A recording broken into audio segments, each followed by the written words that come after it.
Quando aluguei meu primeiro apartamento, eu estava animado com a ideia de finalmente ter meu espaço.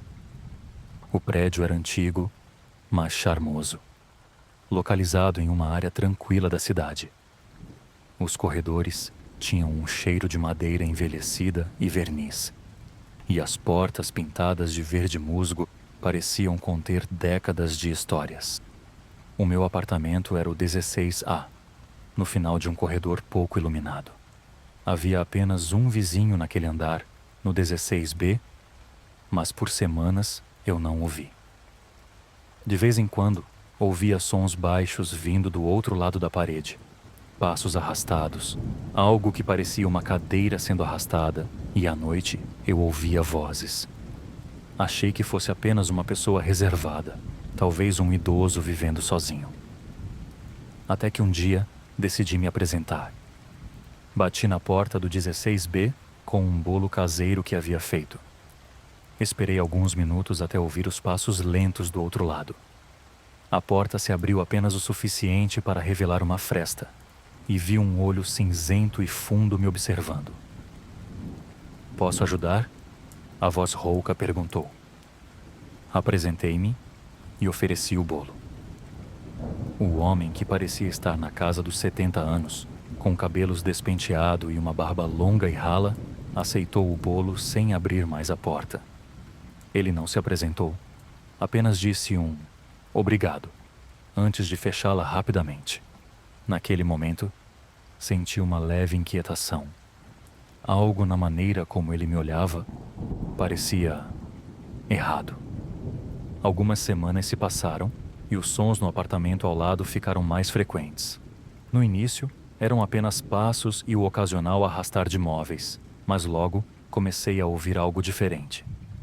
Risadas abafadas, como se várias pessoas estivessem lá dentro. Isso era estranho, já que o homem parecia viver sozinho. Certa noite, por volta das 3 horas da manhã, fui acordado por um som alto, como se algo tivesse caído. Levantei-me, bati na parede para sinalizar minha presença, e ouvi algo que me gelou. 3 batidas de volta, sincronizadas com as minhas. Decidi ligar para o síndico no dia seguinte. Quando mencionei o vizinho do 16B, o síndico me olhou com uma cara de confuso. "O 16B está vazio há anos", ele disse. Expliquei que tinha visto um homem, que tinha ouvido uns sons. O síndico balançou a cabeça e insistiu que ninguém vivia ali. O que me deixou ainda mais perturbado é que ele abriu o livro de registros do prédio e me mostrou que o último inquilino do 16B havia morrido em 1987. Inquieto, decidi investigar por conta própria. À noite, coloquei meu ouvido na parede que dividia os apartamentos. O que ouvi foi indescritível. Vozes falando, um som de algo sendo arrastado e, por fim, o som de alguém rindo. Muito perto da parede, como se soubesse que eu estava ouvindo. Num impulso, decidi abrir a porta do 16B, usando uma ferramenta improvisada para forçar a fechadura. O apartamento estava completamente vazio. Não havia móveis, nem sinais de que alguém havia morado ali recentemente.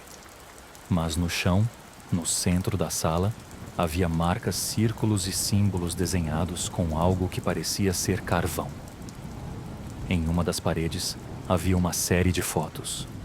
Todas mostravam moradores do prédio ao longo dos anos, mas cada foto tinha algo em comum. O homem que eu havia visto na porta aparecia ao fundo, observando. O mais perturbador foi a última foto. Era uma imagem minha, tirada dentro do meu próprio apartamento. Fugi do prédio naquela noite, deixando tudo para trás. Nunca mais voltei para pegar minhas coisas. Descobri mais tarde que o prédio foi demolido meses depois, devido a problemas estruturais. Mas, até hoje, sinto que não era apenas o prédio que estava condenado, algo estava preso ali. E talvez ainda esteja, esperando por alguém que cometa o erro de abrir a porta errada.